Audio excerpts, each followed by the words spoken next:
Bismillahirrahmanirrahim. Assalamualaikum warahmatullahi wabarakatuh. Yang terhormat Ibu Raisa Sahrestani selaku tutor. Yang terhormat teman-teman kampus Universitas Terbuka. Perkenalkan, nama saya Dwi Widya Septiawan, Prodi Sistem Informasi dari UPBJJ Serang, Banten. Pada kesempatan kali ini, saya akan memberikan gagasan mengenai penyakit COVID-19. Coronavirus merupakan keluarga besar virus yang menyebabkan penyakit pada manusia dan hewan. Pada manusia, biasanya menyebabkan penyakit infeksi saluran pernapasan. Coronavirus jenis baru yang ditemukan pada manusia sejak kejadian luar biasa muncul di Wuhan, Cina. Ditemukan pada bulan Desember 2019. Kemudian, penyakit ini diberi nama COVID-19. COVID-19 disebabkan oleh salah satu jenis virus dari keluarga besar coronavirus, yang umumnya ditemukan pada hewan. Sampai saat ini, sumber hewan penular COVID-19 belum diketahui. Para ahli terus menyelidiki berbagai kemungkinan jenis hewan penularnya. Seseorang dapat terinfeksi dari penyakit COVID-19. Gejala umum penyakit ini yaitu demam mencapai 38 derajat Celcius, batuk kering, dan sesak napas. Penyakit ini dapat menyebar melalui tetesan kecil droplet dari hidung atau mulut pada saat batuk atau bersin. Droplet tersebut kemudian jatuh pada benda di sekitarnya. Kemudian, jika ada orang lain menyentuh benda yang sudah terkontaminasi dengan droplet tersebut, lalu orang itu menyentuh mata, hidung, atau mulut, maka orang itu dapat terinfeksi COVID-19. Atau bisa juga seseorang terinfeksi COVID-19 ketika tanpa sengaja menghirup droplet dari penderita. Inilah sebabnya mengapa kita penting untuk menjaga jarak hingga kurang lebih 1 meter dari orang yang terjangkit virus COVID-19. Sampai saat ini, para ahli masih terus melakukan penyelidikan untuk menentukan sumber virus, jenis paparan, dan cara penularannya. Seperti penyakit pernapasan lainnya, COVID-19 dapat menyebabkan gejala ringan termasuk pilek, sakit tenggorokan, batuk, dan demam. Sekitar 80% kasus dapat pulih tanpa perlu perawatan khusus. Sekitar 1 dari setiap 6 orang mungkin akan menderita sakit yang parah, seperti disertai pneumonia atau kesulitan bernapas yang biasanya muncul secara bertahap.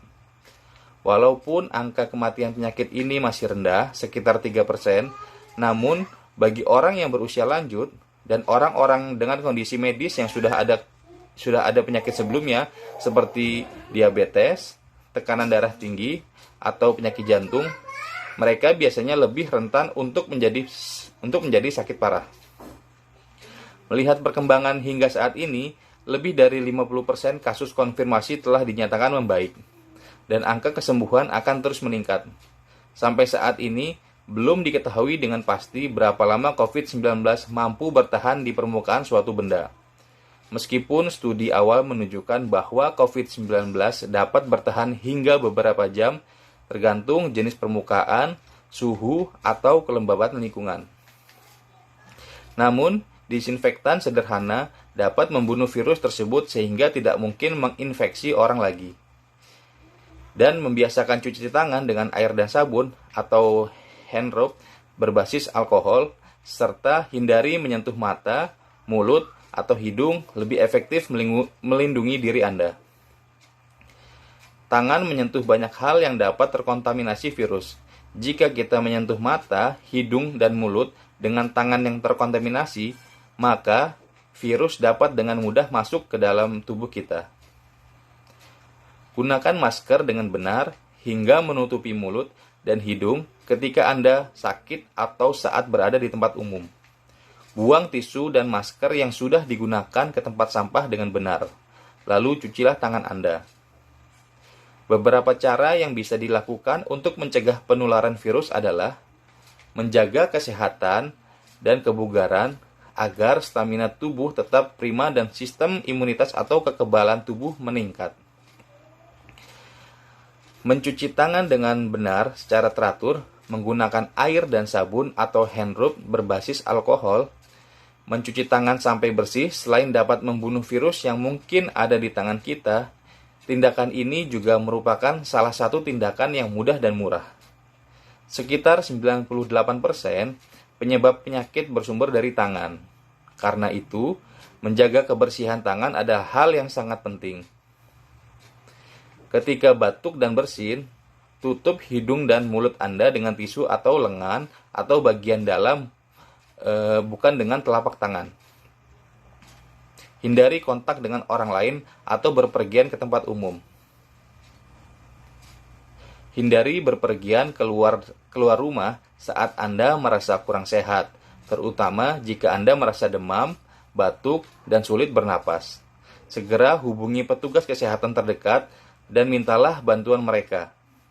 Sampaikan pada petugas jika dalam 14 hari sebelumnya Anda pernah melakukan perjalanan terutama ke negara terjangkit, atau pernah kontak erat dengan orang yang memiliki gejala yang sama. Ikuti arahan dari petugas kesehatan setempat. Selalu pantau perkembangan penyakit COVID-19 dari sumber resmi dan akurat. Ikuti arahan dan informasi dari petugas kesehatan dan dinas kesehatan setempat. Informasi dapat dari sumber yang tepat dapat membantu Anda melindungi Anda dari penularan dari penyebaran penyakit ini. Demikianlah sedikit penjelasan dari saya mengenai virus COVID-19. Semoga informasi ini bisa bermanfaat dan membuat kita lebih berhati-hati berperilaku dalam hidup sehat dalam kehidupan sehari-hari. Dan saya mendoakan semoga kita semua selalu diberi kesehatan dan keselamatan. Amin. Sekian dari saya. Wabillahi taufiq wal hidayah. Wassalamualaikum warahmatullahi wabarakatuh.